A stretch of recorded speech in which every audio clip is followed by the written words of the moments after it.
Hello. Shift stars up and running. Oh yeah. Right. A couple more bits to do today. I've got just not going to do major stuff because it's quite late at night tonight. Didn't really get out here till good 20 past 10.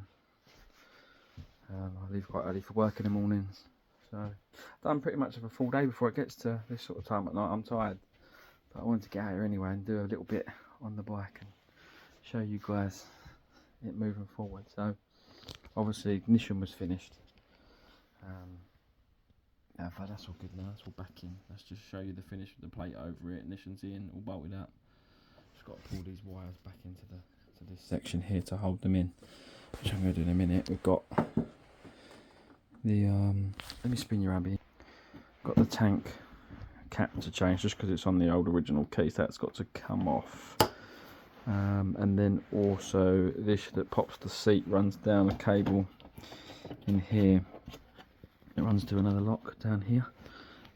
That lock also needs to change because obviously that's on. So we have new cap and new lock for the seat. So I'm going to just get them installed. Let's see where I can place you. I should really be able to do this from the camera, to be fair. So, I'm going to take the original key. And these just sort of like pop out, these ones. So that is literally just a case of bringing that out. I've got so much on the side of them, I do need to have a major clean up in here before I start doing anything big time in here. But if you, once that key's in there, it just press against this black section.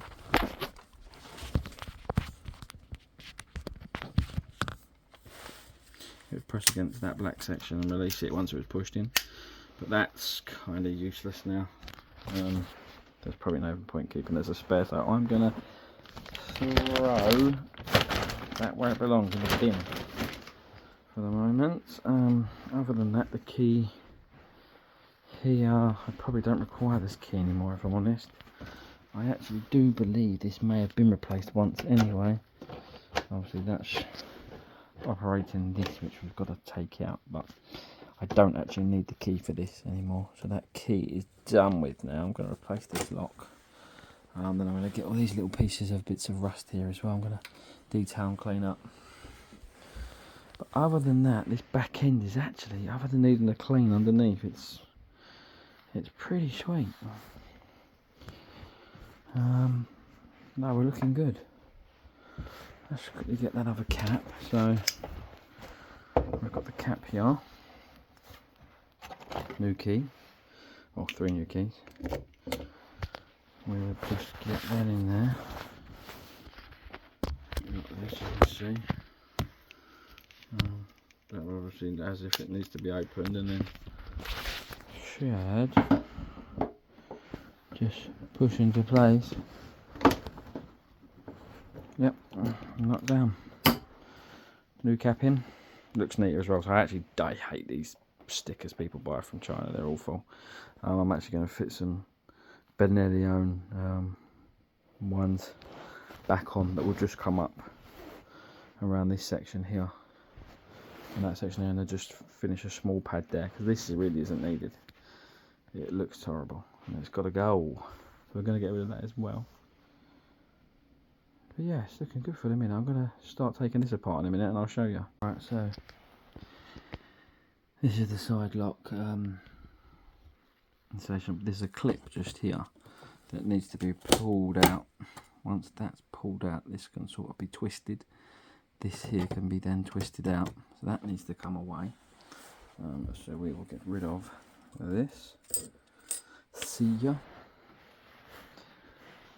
And the cable itself underneath can twist out and come away. Basically, all that does is hold it from moving anywhere. This can pull forward basically. But there is a clip that it has to pull out of, so we can You can sort of see it there, but I've got to get that out, which is quite easy to be fair. Just got to pull it round into the correct place to be able to free the cable up correctly for it. But we can do that. We'll get in there and do that. Trying to get a camera angle on it, however, is going to be really difficult, so I may have to remove it and then come back to you and show you out of the bike how it fits together. Right, I'm just going to show you how this all came apart. I'm just going to take a couple of gloves. Try and get you in a position that's to actually show you all this as well. Get a pair of gloves on. They're good, these black numbers, they're very good. Right, it's pretty cruddy in these sort of areas where locks and that are like hidden down the side of the phone, and there's a lot of crap that goes in there and you can't really get to it to clean it, so it's difficult to clean out them sort of parts. Let me put it out there. Right, so this is what I pulled out. That would have been from the front, outside on the face of the bike. This pulls out, goes in through the clip. This will go through the hole in the fairing first. This will be inside. That will push, and then if you can see, there's like a small flange, and then on the clip itself there is a marker that will only push in at that point, and it will push back to the face, but you'll have the fairing in between. This section of the fairing will be going in there, and then the cable, you can see the back part, goes through into, and there's a retainer like a rubber. You push that into there, it holds the cable tight, and then you feed the cable in through an opening just in the edge of that, if you can see it, and then it will plant inside of that, and that cable runs back up to the locking mechanism, which looks a bit like that, where a cable joins again on this side, and then when you twist the lock there, it operates this lock. I'm going to go and put the new one in the bike and also show you the taking off the old part of this lock so you can see what it looks like. So this is the cable that would have gone down and ran into down there, where that would have been coming through the fairing. This then is the lock face, which we're going to replace because we've got a new one. There's no point leaving the old part in there if we've got a brand new one. It makes no sense. So we're going to remove, this is just 2 PH2 screws. We will pull those out, save the fittings because it doesn't come with new ones, so you will really need to reuse these screws. We will get rid of this lock. We'll fit the new cable to the new lock also. It might be better that we fit the cable to the other side first, then pull it up through this. Probably easier to fit this because there's better access at the top here. So there you go. There's your locking mechanism. Will change. We'll pull that out. Get that cable out also. That will pull against there once it's in place and once it's locked to the key, because this cable is the exact length required. So yeah, let me install this down into here and I'll bring you back off. Just going to quickly give this area a quick clean up. This whole section here, clean up really. Make sure that's tidy. There we go. We will bring our new lock into place here with our fixings.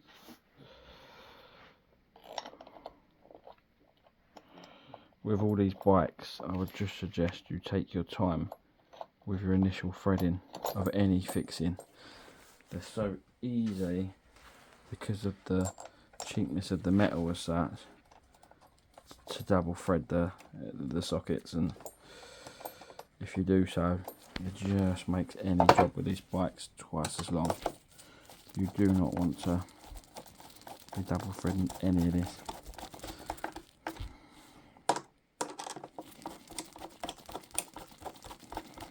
They don't need to be crazy tight. Just nipped up. Always jump back on the back and forth at the end just to make sure it's tightened down snugly and evenly. So that's that. We're now going to run the cable into this section. but I think we'll fit this cable section last. I think it'll be easy to fit all this first, then pull the cable up here easier where we actually get great access. I'll come back to you. Just to show you what was done. So the access is very tight in there to get this back in. So the lock mechanism is back in, new one's in, cable's on, but you have to take off this bolt, which goes into the frame here, this bolt here, which holds this piece of fairing up here, and then on this side of the bike, you just pull gently towards you, and you can pull these two locating tabs out, which locate onto these pins, into these rubbers, and the whole thing just pulls away enough for you to gain access. I take it it's probably a little bit of a design so that you could gain access to that. So that will just need to be obviously reinstalled back like that, nice and neat and tidy. But yeah, that's the locking. Cable will run up. I've gone through the frame there. I just thought it would be easier and much neater. And then that will go into here, and that will sort the lock out. And we'll be able to pull on this locking mechanism to get this to operate with the new key. I'll just install that, come back to you, get everything buttoned back up, and we'll show you it working. Right, so bearing back on. I think some of these bolts have obviously been swapped out, but I'm going to order some new fresh bolts, especially these ones. They should all look like this. I think they're all a 4mm Allen normally. This one's a 6mm Allen, but that needs to be changed back out. So I'll get some new bolts for this. But that's the locking mechanism fitted. Locking mechanism, cables in. Little trick, just so you know, the two prongs that are here. See how I've used a pair of pliers just to bend them in together, because these can come out otherwise. These can come loose, pull away, and if it pulls away, it's a ball ache, because you won't actually be able to get the seat off because the lock won't work, so you'll have to fight with it, which is a pain in the arse, and you don't want to be doing that, end up breaking stuff to try and get the seat off. But that's pretty much this end of the bike buttoned up now. The lock face looks really nice. They've got like a blue protective layer on them. I'll get that off in a minute. That'll come off easy enough, make it look nice. But that'll look decent. Getting all that back together. So we're moving somewhere. I want to clean all this up in here. Bit of a clean, these tiny little bits of surface rust, just treat them. Probably mask off just this small area and just paint these back in, just to make sure there's no rust. Next job on the list is the tank off. This has got to come off, which I think means I've got to release this bolt from here for the side panel, and also these black side panels have got to come out, because I need to get this off in order to get underneath the air box to the throttle body area, so that I can change the spark plugs. So that's the fun next job to do. Once they're changed, hopefully Sunday I'll be able to run her up for a good 10 minutes. Drop the oil out. Replace the filter. That's there for a new one. Replace the coolant for new. But everything else seems to work fine on this bike. Brakes are good. I'm going to still go through everything, but it's looking okay. And the other thing I did notice is centre stand had been removed. There should be a centre stand under here, but the fact that they stripped the whole centre stand out means it was probably done on purpose. I noticed there's a heavy off-road wise rear tyre on it, so it's probably been doing more off-road than maybe this bike should have, and it probably, the centre stand probably would have got caught on the floor, on rocks and whatever, and it probably wouldn't make me very happy. So I need to deal with that and get that sorted. I'll probably get some new tyres on the bubba, give her a good clean up once she's been serviced, and I'll take her for a good couple of hour test where I make sure that there's nothing wrong with the bike at all, and then get her up for sale. I was thinking, I don't know yet what we're going to put up for, depending on how she test rides, and if there's anything else I need to replace on the bike as I go round. Hopefully between 2.6 and 2.3 maybe would be a good price, and then we can get the next one in and go all over again, and we'll start on a new bike. Gonna look for something different next time.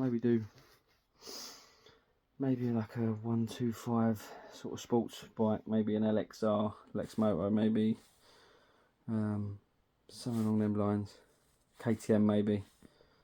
We'll have something in quite fun, maybe with a little bit more work required on it, so I can make some better videos for you guys as well, and I'll get a better camera set up, and might go back to a GoPro. I did used to own one, but sold it a while back, just wasn't using it, so probably have to get another one again with some mounts, and then I can show you a little bit easier and a bit better the bike and everything. Other than that, the brakes seem decent. All the pads have still got loads of life in them. It looks like it may have had a new front brake caliper at some point. Obviously it's only a good thing for the new owner in the end of the day. But I might replace the rear caliper. The rear caliper's in a bit of a, not a state as such, because it still works perfectly fine, but the exterior of it, I don't know whether to get it either powder coated or just replace it. It's probably going to be cheaper unless ever just to replace it and just refill the system. I don't think it does have ABS, this bike, but you could probably push it through the pump at a high PSI with a pump to bleed it back again. So I'll have to look into that. But yeah, there's a few things I want to do with her to get her perfect before she goes out. I don't want the new owner being unhappy with it in any way, so I want to make sure it's as it needs to be before it goes anywhere. But yeah, peace out guys, I'm going in, it's late and I'm tired. Later. So I just wanted to show you, I've pulled the tank stickers off. I just wanted to show you a little product I use. This stuff, if you've got like a delicate painted surface, obviously you're going to have to test the patch yourself first. But I've always found this stuff, when you're trying to get rid of any like sticky marks, glue, anything like that, you spray a bit of this on, leave it for a couple of minutes, and then go back in with it after to clean off. Works really well. When you pulled the tank off, it looks all though, that is literally just sticky residue. It's not affected the paint in any way, it's literally just sticky residue on there. This stuff, once sprayed on and left, will remove all of it, and it will leave it looking nice again. But we will get a new pad on here after either way. Something a bit neater, tidier. But I'll spray it on and I'll give you a little show to see. Don't go mad with it.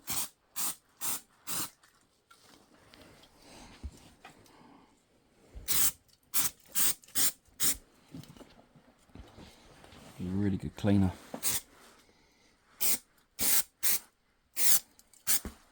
Just leave that for a sec. You could just wipe down the bottom. It won't matter because it's a solvent cleaner, so it won't destroy anything. Very delicate solvent cleaner as that as well. It's not a strong solvent cleaner, but just strong enough for this. Just won't have anything like that.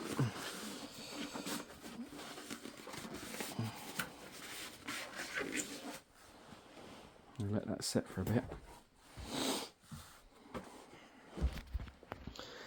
And I'll come back in a minute once we have a go getting it off and show you the result. Right, so we've just applied it and took it off on the painted surface. There's two different surfaces. There's one like a plastic finish with a much more matte finish to it, and then there's a painted there, and you can see the difference between them. So anything that's on the lacquer itself has come completely away.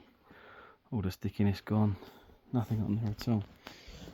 On the plastic, you can still see the outline of it slightly. That's going to be where the paint around it is obviously reacted to the UV of the sun a bit more than the paint that was obviously covered. But we might be able to cut that back when I'm detailing it, so we'll have a look. We may be able to get that back. But as for the stickiness, completely gone. That's not sticking still, it's just difference in the UV and at this side as well. Completely got rid of all the stickiness.